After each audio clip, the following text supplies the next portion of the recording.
aquí en Manangué un acontecimiento histórico para nuestra población.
Para realizar la agenda del día.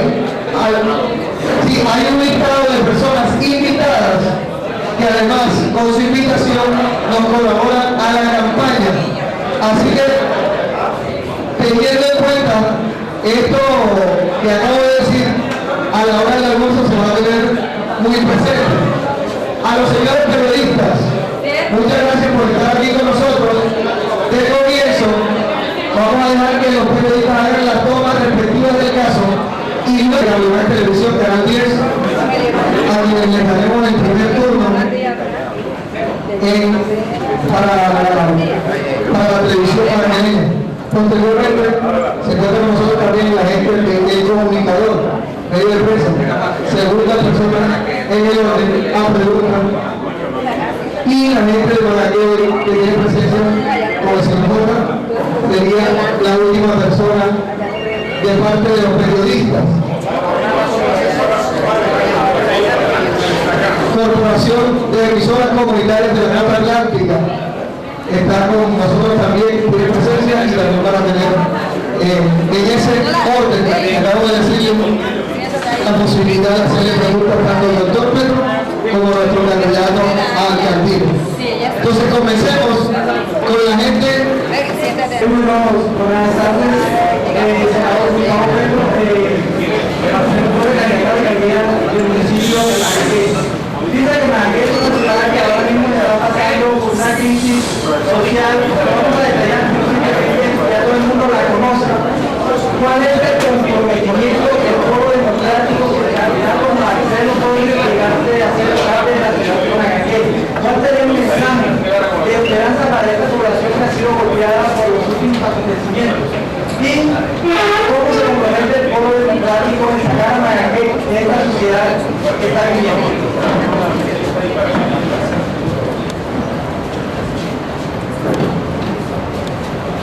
Bueno, yo en primer lugar quiero darle la bienvenida a nuestro senador, que es el líder de más fuerte resonancia en las denuncias y el de mayor proyección nacional en liderazgo. El pueblo que sigue con esta candidatura a la alcaldía En primer lugar, restablecer la democracia en Managé. Es decir, terminar con este régimen de corrupción rampante, de amenazas, de amedrentamiento, de mordaza y de intimidación de los ciudadanos.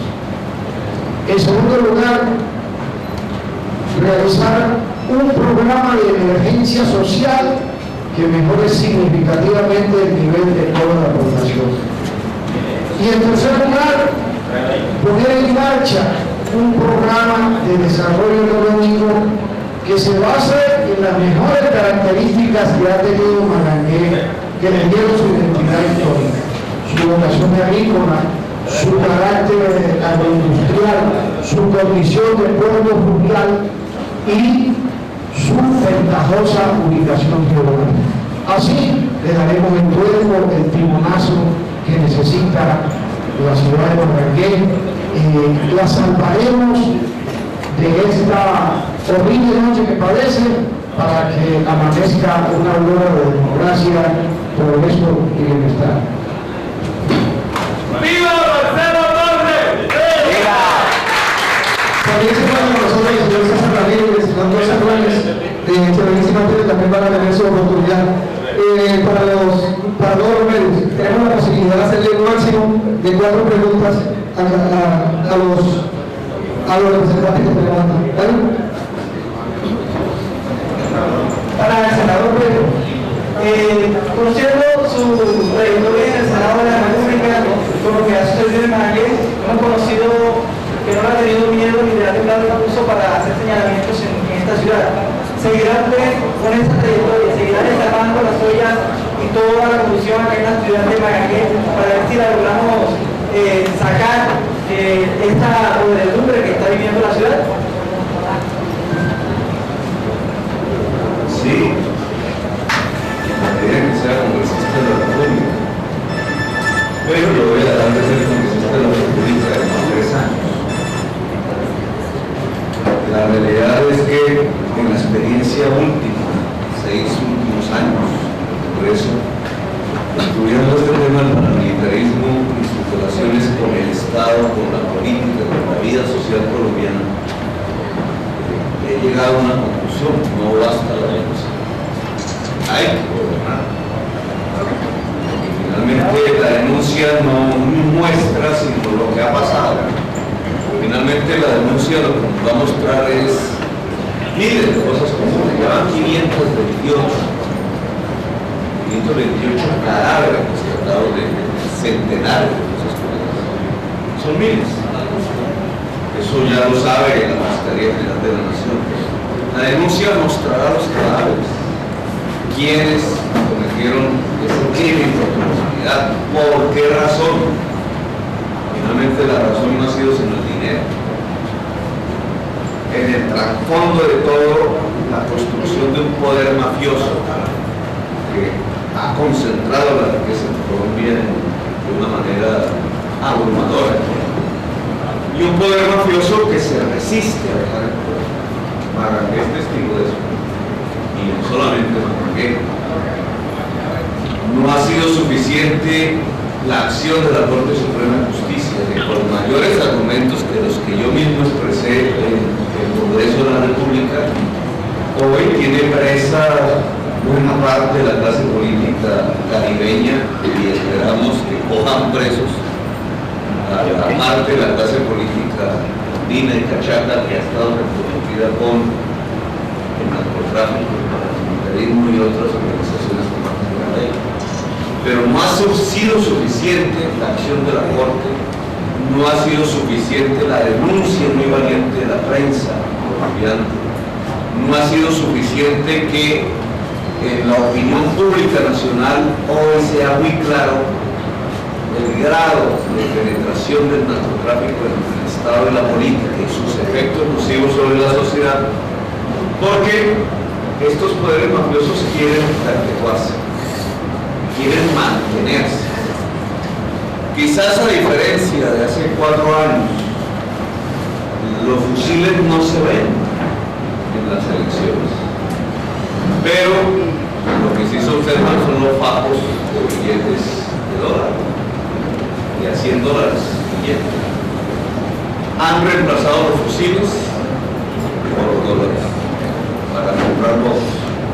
Y han reemplazado parcialmente los anteriores avales, Colombia Democrática, que habían sido los partidos de la mafia, por ahora nuevos avales, los partidos mismos del presidente de la República. Son las simples diferencias de forma, el contenido es el mismo. La mafia quiere seguir controlando el poder público local y ampliar. Y en estas elecciones del 28 de octubre, por tanto, la ciudadanía colombiana tiene que escoger entre o la mafia o la democracia. O se elige la mafia o se elige la democracia. En cada municipio es fácil determinar quién es el candidato o la candidata de la mafia y quién es el o la candidata de la democracia. El que ofrece dinero es el de la mafia. El que ofrece programas es el de la democracia. Así que el ciudadano, si acepta el dinero, está votando por el candidato de la mafia por una consecuencia posterior a las elecciones. Posiblemente ese elector termine en una cosa común. Y el que vota por programas, con toda seguridad está escogiendo un candidato de la democracia con la garantía que su municipio no vivirá bajo dictadura mafiosa, sino bajo democracia. Podrá prosperar en democracia. La gran diferencia entre un gobierno de la mafia y un gobierno de la democracia es que el rey en el gobierno de la mafia es la motosierra, el hombre o la mujer de la motosierra. Y en la democracia el rey o la reina es el trabajador o la trabajadora. El que, como dice la Biblia, se gana el pan con la reina. Esa es una forma de enriquecerse, trabajando. Es la forma de enriquecerse, trabajando. En el otro es matando pedacitos. Y echándolo en pedacitos es una cosa común. Así que esa selección es clara, está disponible. Los ciudadanos saben quiénes son los candidatos de unos y quiénes del otro. De Magangué, yo le solicito a la ciudadanía de Magangué votar por un candidato de la democracia, Marcelo Torres.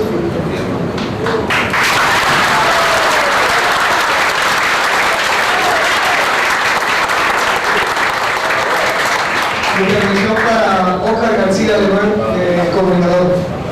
Más preguntas. Senador Pedro, en la eventualidad de que el candidato Marcelo Torres sea elegido alcalde de Magangué, usted desde su curul, ¿cómo ayudaría a jalonar el desarrollo de este municipio?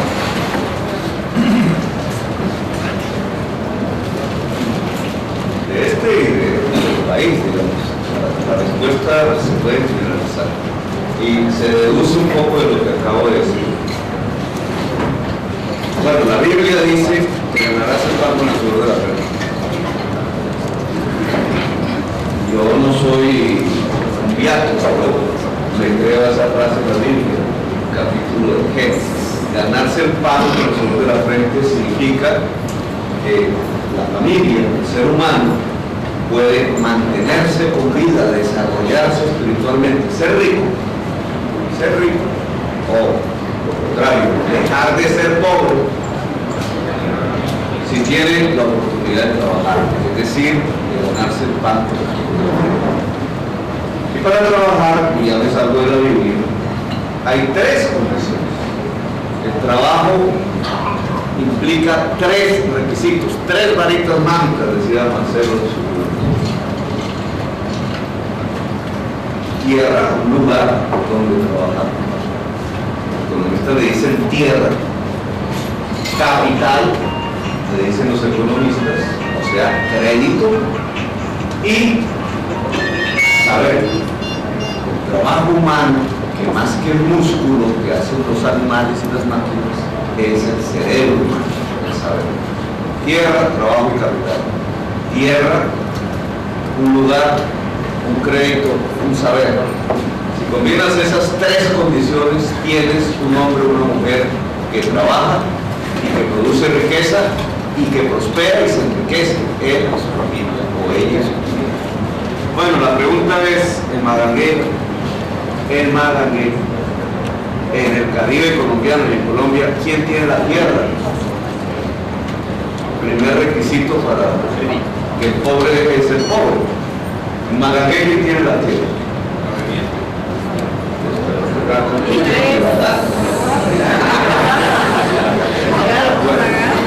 tierra la tienen unos o unas muy pocos. No la tiene la ciudadanía. Los que quisieran usar la tierra para producir no la tienen. En el Caribe es igual y en Colombia es igual. ¿Quién tiene el crédito? Bueno, según la estadística a nivel nacional, habría que hacerla a nivel de Magangué, creo que sería peor. El 70% de la cantidad de dinero que entregan todos los bancos en un año en forma de crédito se le entrega a 1000 personas. A 1000. La mayor parte de la población ni siquiera se mete en un banco porque creen que lo van a tratar, porque no le van a aceptar el crédito. Y en Magangué, en el Caribe, en Colombia, ¿quién tiene el saber? ¿Cómo es el sistema educativo en Magangué o en el Caribe? Los resultados son terribles. En las pruebas suramericanas, no digo mundiales, sino a nivel suramericano de conocimientos en matemáticas, ocupamos el penúltimo lugar. Solo le ganamos a Paraguay, nos ganaron los venezolanos, los ecuatorianos, los bolivianos, todos los países de América del Sur en las pruebas de conocimiento de matemáticas. Alguien consultado sobre ese tema dijo, no, es que en Colombia somos los poetas. Entonces, también habían hecho pruebas de literatura, de saber leer y escribir, y ahí ven en qué lugar ocupamos. A nivel suramericano ocupamos el penúltimo lugar. Es decir, Colombia tiene un sistema educativo que es de los más malos en calidad y en cobertura de América del Sur. Pero dentro de Colombia hay unas regiones que tienen mejores sistemas educativos y otros peores. Adivinen qué puesto ocupa el Caribe colombiano. En Colombia. El último. Es decir, el Caribe colombiano puede, hoy casi que podríamos decirlo con certeza, tener el peor sistema educativo de Sudamérica. ¿Qué significa eso? Que a nuestros niños se les está entregando como educación basura y que la mayor parte de la población del Caribe colombiano no tiene la posibilidad de adquirir el saber, sino entonces no tiene ni la tierra, ni el crédito, ni el saber. ¿Qué pasa? Pues que la mayoría es pobre. Ahora, ¿qué es lo que tiene que hacer el pueblo democrático? La respuesta a su pregunta, en Magangué, en el Caribe y en Colombia, democratizar el crédito. Hemos propuesto en Barranquilla la construcción del Banco del Caribe, banco de primer piso de carácter público, con una sola función, llevar el ahorro del público a el que nunca obtiene un crédito, solo con una condición, que no es propiedad raíz, sino título. Un título que garantice que la plata la va a destinar en lo que aprendió. Entonces ligaríamos el Banco del Caribe para democratizar el crédito con un sistema educativo del Caribe de pertinencia educativa, es decir, que el estudiante pueda aprender, sea joven o sea viejo, el estudiante no es solamente un joven, pueda aprender lo que le sirva para trabajar. Y democratizar la tierra. Democratizar el crédito, democratizar el saber, democratizar la posesión de la tierra, 3 instrumentos para trabajar, la palabra para, tenemos que quitarlo, destinados al trabajo y solo a través del trabajo garantizar la prosperidad de la población en una sociedad que viva en democracia. Entonces, ¿qué es lo que vamos a hacer? Las 3 variantes mágicas. Democratizar el crédito, democratizar la posesión de la tierra y democratizar el saber dentro de la ciudadanía. para que la ciudadanía no obtenga limosnas, como sucede a través del programa Familias en Acción y otros, que nunca nos saca de pobres, sino para que tengan los instrumentos de la prosperidad para combatir la pobreza como toca. Y es que el pobre tiene que enriquecerse para que deje de ser pobre. Esa es parte de la propuesta que tenemos hacia Colombia, el Caribe y... Bueno, hacemos le creamos un gatito para los que no saben. Está con nosotros también el día de hoy el doctor Dionisio Miranda, candidato a la gobernación de Bolívar por el pueblo de Blanco. Así que también ha venido la rueda de prensa para cualquier tipo de pregunta a nivel del departamento. Y también nos acompaña uno de nuestros candidatos a la Asamblea Departamental, Luis Carlos Fuentes, está aquí con nosotros, así que también abrimos la rueda de prensa para él. Seguimos con JJ Gobierno de Magallanes. Yo quisiera hacerte dos preguntas en una.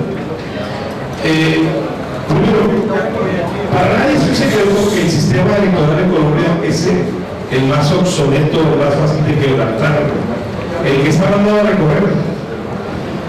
Lo que no se puede entender es por qué, ahora que hay una oposición que parece más reflexiva, que es la unión por el liberalismo, ¿por qué no aprovechar para darle paso a ese proyecto que lleva presentando hace 10 años de reformar el Código Electoral para evitar tanta vagabundería y sinvergüencería del clientelismo que genera la política corrupta del país?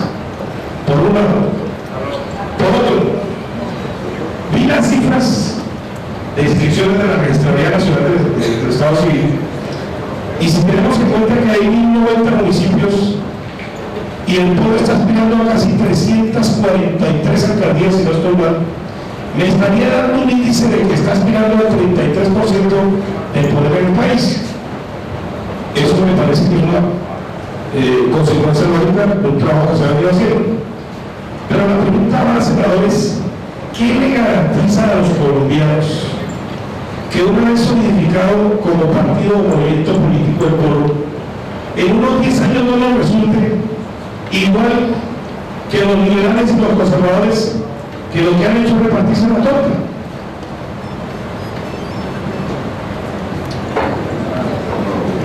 Yo no sé si lo tenemos el 33% de los municipios del país.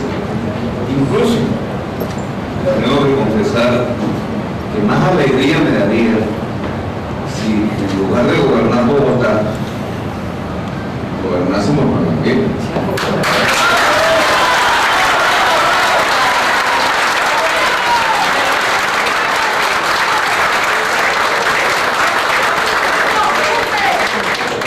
Un valor simbólico profundo.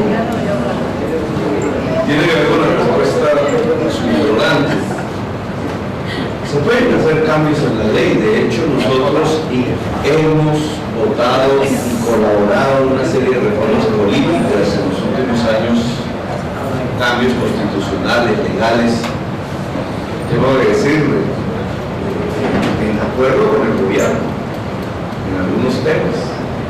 La ley de garantías para la presidencia de la República se aprobó antes de la campaña presidencial, tuvo artículos que fueron de nuestra autoría, de anticipo. La equidad de los medios de información, que se lo pasaron por la paz a unos propietarios de medios de información. Una serie de temas que trataban de proteger la campaña presidencial. Incluso con Fernando Galleras ahora logramos hacer aprobar en el Senado y se envió en la Cámara por un congresista conservador,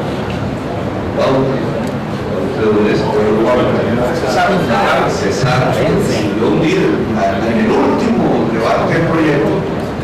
Tenía una importancia porque lo que intentaba era reglamentar mucho más transparentemente las elecciones de octubre, y este señor la hundió. Pero con la primera nos pusimos de acuerdo y logramos, por lo menos la primera del Senado, aprobar una serie de normas que trataban de buscar mayor transparencia para estas elecciones. Sin embargo, no podemos pensar que el poder mágico está en la norma, que resolviendo la norma se soluciona el grave problema de degradación de la política colombiana. El problema está en la ciudadanía. Ojo con eso. Podemos tener las normas más hermosas, traer y evitar incluso los modelos más transparentes del mundo y no pasa nada. Si no hay un cambio en la actitud del ciudadano hacia el tema electoral, por mejores normas que tengamos, siempre la degradación de la política se va a colar en el sistema político colombiano. Entonces aquí tenemos que hablar de la voluntad que tenemos los ciudadanos y ciudadanas todos y el gobierno de hacer los cambios que se necesitan para rescatar el poder público de las manos, que es lo que se divide en estas elecciones de octubre. Lo había afirmado al principio. Yo no entiendo cosas como, por ejemplo, ayer se anuncie que se cierra la lotería de Bolívar. Dijeron eso, que se acaba la lotería de Bolívar. Bueno, yo me pregunto, ¿y por qué no cierran unilateralmente el contrato de Chance Punaraca?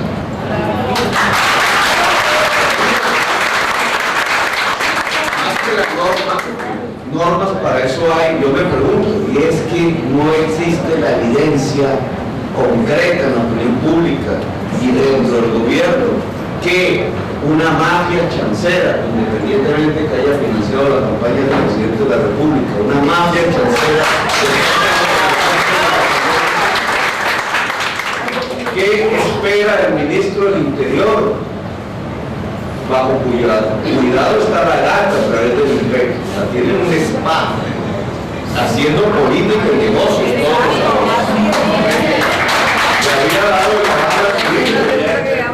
le había dado el aval a su hijo, se resistió a quitárselo. ¿Qué espera el ministro del Interior y el gobierno del presidente Uribe para finiquitar unilateralmente el contrato de Chance? ¿Por qué si la lotería Bolívar se acaba? Que es pública. ¿Y por qué el Chance sigue en manos de la data? Mi pregunta. A mí me parece de una profunda doble moral lo que he leído en las páginas del día de ayer en la prensa. Yo le exijo al gobierno colombiano que unilateralmente suspenda la contratación del Chance en el departamento de Bolívar.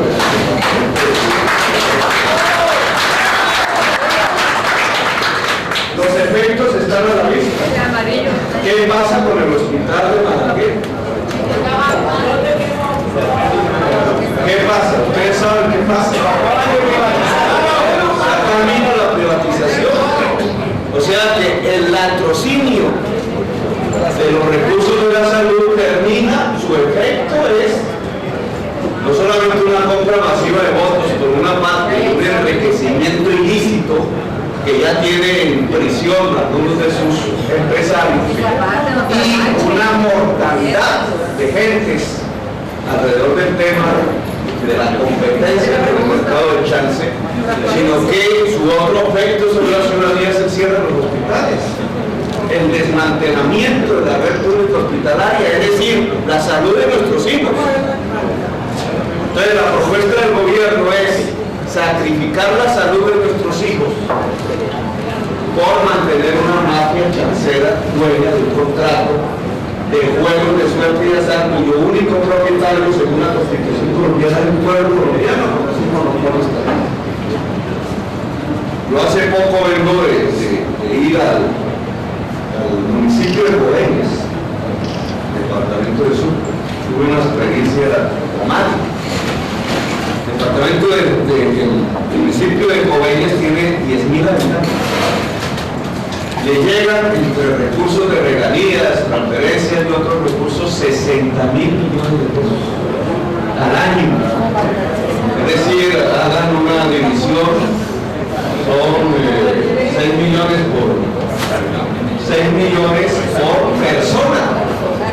Una familia de 5 está recibiendo en un año, no ella, su municipio, está recibiendo 30 millones de pesos anuales, que debería recibirlo en términos de servicios públicos, agua, educación.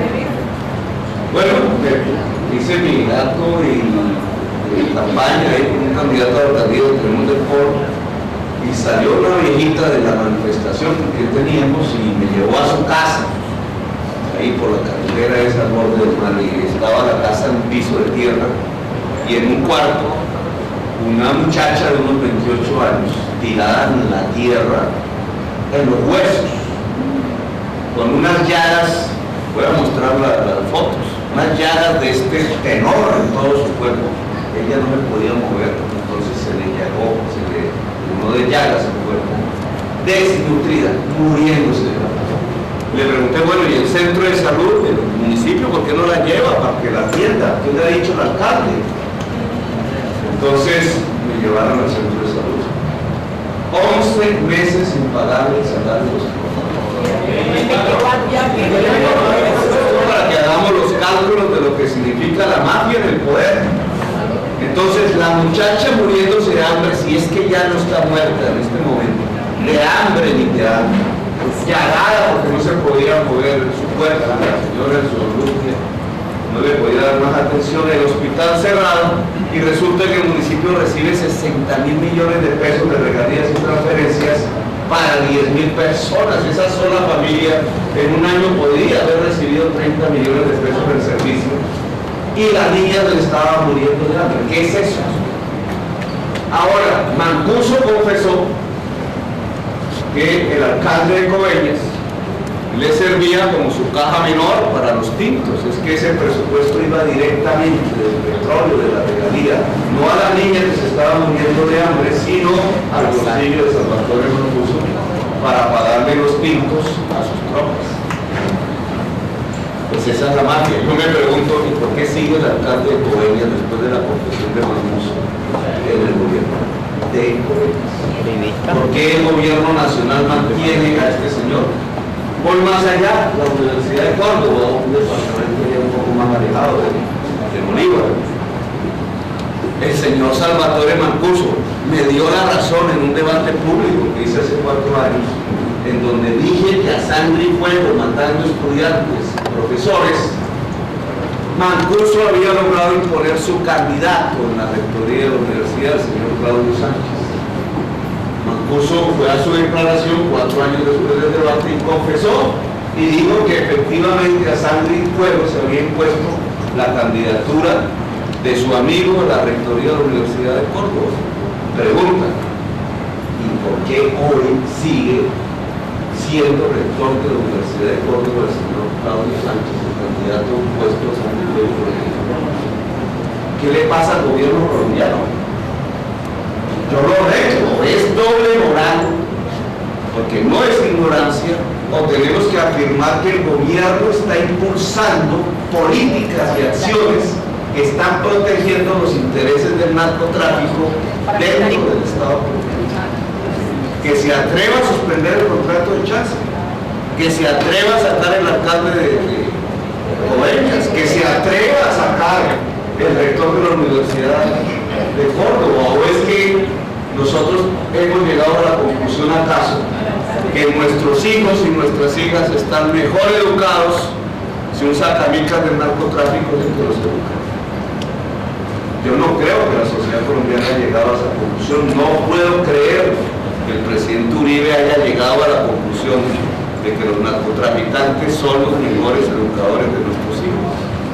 Por tanto, son exigencias que, fíjese usted, señor periodista, no tienen que ver con la norma. Ninguna norma ordena que se haga lo que está sucediendo en Colombia. Tiene que ver con la voluntad política de un gobierno. ¿Por qué mantienen los contratos del Chance en Bolívar y prefieren liquidar la lotería de Bolívar a liquidar los contratistas mafiosos que existen pegados por el erario público de nuestro Bolívar? También depende no solamente de la voluntad de los gobernantes, sino de los ciudadanos. Finalmente, cada pueblo tiene el sistema político que se merece. Aunque Gaitán decía, el pueblo es superior a sus dirigentes, y cosas de que creo, lo cierto es que hay momentos de adormecimiento de los pueblos. No Los gigantes dormidos cuando despiertan producen los cambios, pero mientras duermen producen los sistemas políticos que nos gobiernan. La invitación que yo tendría que hacer, más que una acción sobre cambios legislativos que estamos dispuestos a hacer, es sobre una acción sobre la voluntad del gobierno para separar y cortar los nexos entre Estado y narcotráfico, y la necesidad de una ciudadanía que sea capaz de colocar la dignidad por encima de todo y transformar las costumbres públicas.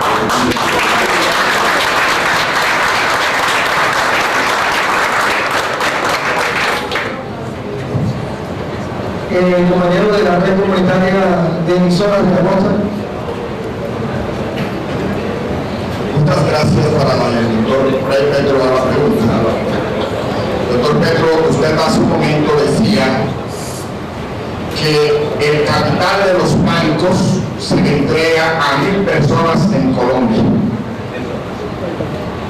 Entonces, que el pobre no tiene acceso a los créditos. Pero hay alguna situación que me parece supremamente importante que usted como senador de la República podría hacer mucho.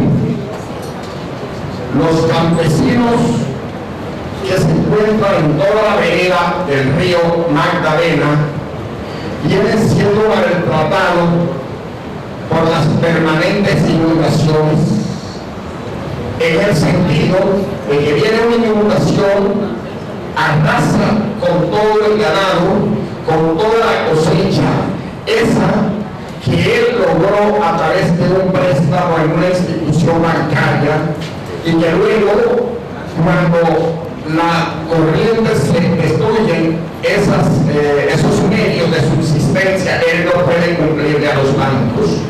Le solicita a los bancos que le den algún tratamiento especial, así sea